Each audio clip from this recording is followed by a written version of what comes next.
Desde 2020, en este canal, cada 3 meses hemos hablado acerca de qué es lo que están comprando y qué es lo que están vendiendo los superinversionistas más reconocidos de todo el mundo. Y este trimestre fue muy distinto al resto de los últimos años, porque en esta ocasión no hubo muchos movimientos. Prácticamente los portafolios se quedaron intactos, al menos la mayoría de ellos, de los superinversionistas más importantes. Lo que esto nos puede estar diciendo es que los superinversionistas no están viendo en el mercado valoraciones interesantes para hacer nuevas inversiones y tampoco valoraciones muy elevadas como para vender sus posiciones, ya que no están haciendo movimientos. Lo que también nos puede decir esto es que han formado portafolios muy sólidos los últimos años cuando vieron colapsos en el mercado. Y ahora que el mercado se ha recuperado, están ahora siendo únicamente pacientes para recibir los beneficios de los análisis y las inversiones que realizaron anteriormente. Y ahora en este video quiero mencionar a 3 superinversionistas que ya hemos mencionado anteriormente, que son sumamente conocidos. Li Lu, conocido como el Warren Buffett chino, uno de los superinversionistas más reconocidos de la historia, porque un superinversionista como Charlie Munger le decidió dar parte de su capital para que él lo manejara en el año 2000. Y sí, multiplicó en un par de años su capital en más de 4 veces.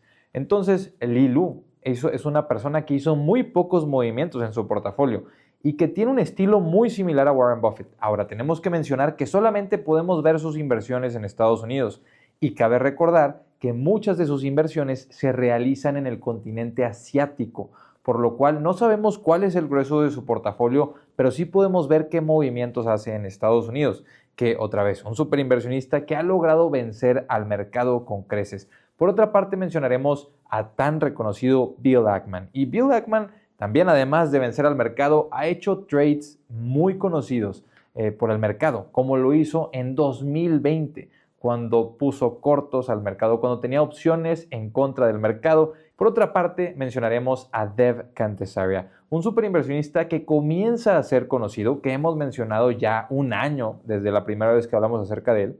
Y Dev Kantesarya, que maneja el portafolio de Valley Forge Capital, es uno de los que yo considero va a ser más conocido en los próximos 10 y 15 años. Va a ser uno de los que más se esté hablando por la manera en la que ha estructurado su portafolio y la manera en la que se ha desempeñado los últimos 10 años. Entonces, cuando tenga un track record más largo, las personas se van a empezar a dar cuenta de qué es lo que él ha estado logrando y cómo es que lo ha estado haciendo con lo que en realidad es una estrategia bastante sencilla. Analiza empresas muy fáciles que él entiende perfectamente bien y las mantiene a muy largo plazo. Él en estos momentos maneja 3.9 mil millones de dólares, a diferencia de Li Lu, que en Estados Unidos tiene 2.5 mil millones de dólares invertidos, y Bill Ackman, que de estos tres es el que tiene el portafolio más grande de más de 10 mil millones de dólares invertidos. Comencemos hablando de Li Lu brevemente, ya que Li Lu tiene un portafolio muy concentrado. Casi 40% de su portafolio está en Google, sí, en Alphabet, una empresa en la cual él empezó a invertir hace prácticamente un año y medio. Entonces, Alphabet es 40% de su portafolio, Berkshire Hathaway es un 14.26% de su portafolio, es correcto, las acciones de la empresa de Warren Buffett son un 14.6% del portafolio de Li Lu. Y hemos escuchado y hemos hablado de que Warren Buffett ha estado vendiendo parte de sus posiciones, parte de su posición en Apple, por ejemplo, o la mitad de su posición de Apple, pero también una parte importante de su posición en Bank of America, una posición que Li Lu no ha recortado. Li Lu tiene 28% de su capital en los Estados Unidos en Bank of America. Entonces, sí, vemos que Warren Buffett se está alejando un poco más del mercado, mientras que Li Lu no vuelve a vender acciones de Apple, no vuelve a vender acciones de Bank of America, no vende acciones de Google. Lo que hace es adquiere una empresa más que está en el portafolio de Warren Buffett y es Occidental Petroleum. Una empresa que ha sido muy conocida, que ha sido muy hablada. ¿Y por qué ha sido tan hablada esta empresa de Occidental Petroleum? Bueno, porque Warren Buffett ha adquirido nada más y nada menos que a lo largo de los últimos años, desde 2020, 27.9% de esa compañía. Y esta compañía ahora conforma un 3.6% del portafolio de Li Lu en los Estados Unidos. Algo que nos puede indicar, tanto Li Lu como Warren Buffett consideran que Occidental Petroleum a largo plazo va a lograr vencer al mercado. Ahora, inversionistas, tengo que mencionar que lo que yo menciono acerca de las empresas es mi opinión y puedo estar completamente equivocado. Es tarea de cada uno de ustedes hacer su propio análisis y tomar sus propias decisiones. También considerando que los superinversionistas también se equivocan y se pueden equivocar fuertemente. Lo hemos visto a lo largo del tiempo. Entonces, agarrar ideas de ellos, empezar a hacer análisis gracias a lo que ellos adquieren o venden en sus portafolios, es una herramienta sumamente útil para nosotros, pero no es la manera en la que decidimos. No se trata de copiar, sino de poder analizar las ideas y poder tomar nuestras propias decisiones. Pasando ahora sí a hablar acerca de Dev Kantesarya, que él se ha vuelto uno de los superinversionistas preferidos para mí y para este canal. Es un superinversionista que quería mencionar porque no hizo absolutamente ningún movimiento en su portafolio. ¿Y cuáles son las empresas que tienen el portafolio? Tienen nada más y nada menos que las calificadoras más reconocidas del mundo. A S&P Global, a Moody's Corporation y también a una calificadora pero para crédito personal en los Estados Unidos. Una empresa muy conocida por su enorme rendimiento en los últimos años. Y esta empresa se llama FICO. FICO ofrece calificaciones para los individuos que a final de cuentas estos servicios de información son muy importantes para empresas y bancos. Entonces, estas tres empresas, las tres calificadoras, tienen moats sumamente grandes. Por otra parte, tiene dos empresas que también yo en lo personal considero tienen grandes moats. Una de ellas es una empresa que hemos mencionado incontables veces en este canal. Estoy hablando de Mastercard y de Visa.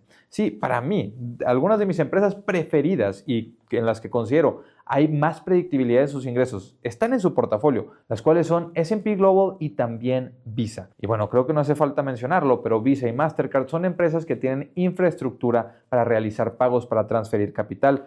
La infraestructura que vemos y que utilizamos diariamente en las tarjetas de crédito y las tarjetas de débito. Por otra parte, tiene otras dos empresas que sí tienen una ligera diversificación distinta, que son a Intuit y a ASML.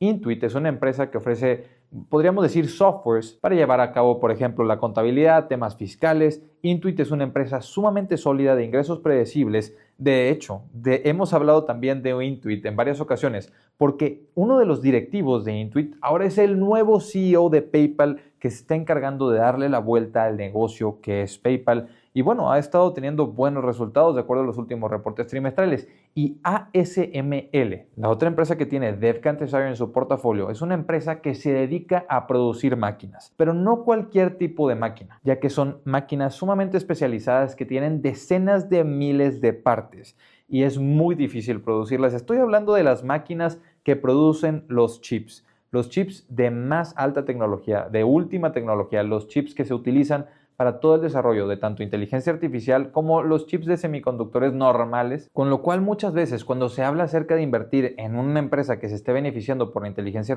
artificial, se habla acerca de las empresas que la están utilizando, como podría ser Google, Amazon, como podría ser Meta. Pero también se habla acerca de las empresas que producen los chips, como podría ser Nvidia, como podría ser AMD. Pero poco se habla de las empresas que producen las máquinas para producir estos chips, que también se benefician bastante, aunque sí son bastante populares en el mercado. No se escuchan tanto, pero sí son empresas que han subido bastante en capitalización, que los grandes fondos de inversión sí les han puesto mucha atención. Entonces, ASML es una empresa que también se ha desempeñado sumamente bien y aunque yo no la adquiriría a esta evaluación, es una empresa que llevo más de 2 años con ella en la mira. La tengo en mi watchlist. Tengo un video dedicado en este canal específicamente para ASML, porque es una empresa que yo considero tiene los fundamentales necesarios para yo querer tener esta empresa para los próximos 10 años, pero no tiene la evaluación adecuada para yo iniciar una posición en ella. Con lo cual ahora sí voy a pasar a cerrar este video con el tema de Bill Ackman, un portafolio que a lo largo de los años me ha generado ciertas dudas, que ha agregado posiciones que yo no he entendido por completo, ha vendido posiciones que yo no he entendido por completo el por qué la venta o por qué la compra y ha cometido muchos errores, como adquirir Netflix para después verla caer un 30%, venderla cuando cayó 30% y ahora Netflix está en máximos históricos y hubiese sido una de sus mejores inversiones en toda la historia. Aunque cuando vendió Netflix compró con ese dinero Google, que también estaba en un muy buen punto y que le ha dado enormes retornos de inversión. Entonces no fue un gran error, simplemente hace mucho más movimientos de lo que otros superinversionistas realizan. Y sí, es un superinversionista muy reconocido, con lo cual sus movimientos son muy platicados, de los cuales se habla bastante lo que también genera cierta controversia. Entonces, ¿qué hizo Bill Ackman? Adquirió dos empresas. Número uno, Brookfield Corporation, que invirtió en ella 2.73% de su portafolio. Y Brookfield Corporation es una empresa bastante interesante porque es una empresa que se dedica prácticamente a distribuir capital. Una de las reglas más importantes que yo sigo para tomar una decisión de inversión es encontrar a un equipo directivo que sepa distribuir capital en su negocio, que sepa en dónde invertir más capital, aunque el negocio de Brookfield Corporation es más bien distribuir el capital. No distribuyen el capital de su negocio, sino que su negocio es distribuir capital. Con lo cual es una empresa de muy alta diversificación que invierte en muchos proyectos alrededor del mundo, que tiene exposición, por ejemplo, a energías renovables, tiene mucha exposición a diferentes mercados, a diferentes industrias, y sí, el equipo directivo va a seguir haciendo lo que saben hacer, que es buscar proyectos que ofrezcan retornos de inversión elevados e invertir en ellos para largo plazo. Y me parece que esta es una empresa que entra muy bien al portafolio de Bill Ackman. No sé si esta sea la evaluación ideal para adquirir esta empresa, pero sí me parece que es una empresa muy sólida, con un enorme track record de crecimiento en ventas, con una muy buena rentabilidad, con un equipo directivo sumamente conocido, reconocido no solamente por inversionistas comunes, sino también por Wall Street. Es una empresa que ha estado en la mira también desde que hizo el spin-off de Brookfield Corporation. Hizo un spin-off de Brookfield Asset Management, en la cual sacaron de Brookfield Corporation los bienes raíces. Las inversiones que tenían bienes raíces, la mayoría de las propiedades, las pusieron en una entidad separada, con lo cual fue muy popular en 2021 todo esto. Pero ahora que ya no se escucha tanto de esta empresa, decidió Bill Ackman adquirirla para su portafolio. Por otra parte, adquirió un 2.20% de su portafolio en Nike, después del colapso que tuvo Nike. Y esto lo ha hecho Bill Ackman en muchas ocasiones. Cuando Starbucks tuvo un mal momento, Bill Ackman decidió adquirir acciones de Starbucks. Cuando Netflix comenzó a tener un mal momento, decidió adquirir acciones de Netflix. Después cayó más y ahí fue donde vendió. Pero bueno, esto es algo recurrente. Bill Ackman busca empresas que tengan marcas sólidas para invertir en ellas cuando tienen debilidad. Y se sale de estas empresas después del paso de un par de años. Por ejemplo, Google. Google fue una empresa de la cual él habló muy bien y ahora vendió 20% de su posición. Sigue siendo un 20% de su portafolio, no me malentiendan, sigue siendo una posición bastante grande en su portafolio, pero decidió vender 20% de Google, una empresa que tiene una valuación de un PER futuro de 21.5. Entonces, una evaluación atractiva para una empresa que él acaba de adquirir hace año y medio, hace un poco menos de 2 años, y ya está vendiendo 20% de este capital. A diferencia, por ejemplo, de Chipotle. Chipotle es otra empresa que él ha tenido ya varios años, de la cual vendió 22.5% de esa posición, ahora es un 17% de su cartera, pero esta empresa tiene una evaluación de un PER futuro de 49, una evaluación muy elevada, bastante cara, diría yo. Con lo cual, a mí me hubiese hecho mucho sentido que vendiese su posición de Chipotle o vendiese un 40% de esa posición, pero no me hace sentido que venda una parte de Google cuando Google está haciendo las cosas bien, como él se mencionaba, cuando él se mencionó muy optimista por el futuro y cuando también es una empresa que ha demostrado poder volver a continuar a tener crecimiento, que era lo que se dudaba en 2022.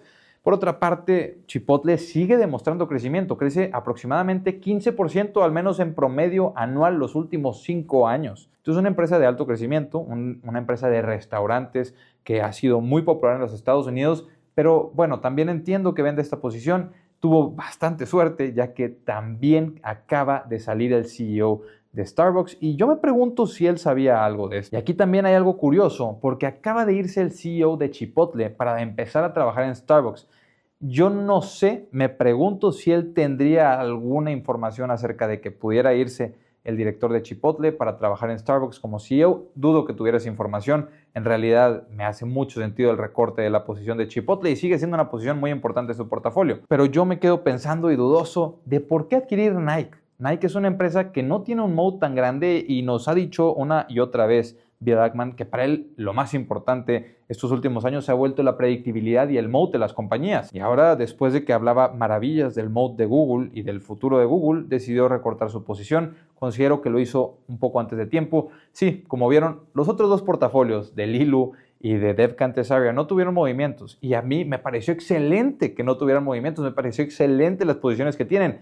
En cambio, Bill Ackman, los movimientos que hizo, creo que pueden ser algunos de ellos un poco apresurados. Inversionistas, yo ahora sí, hasta aquí les dejo este video. Nos vemos en la próxima. Hasta luego.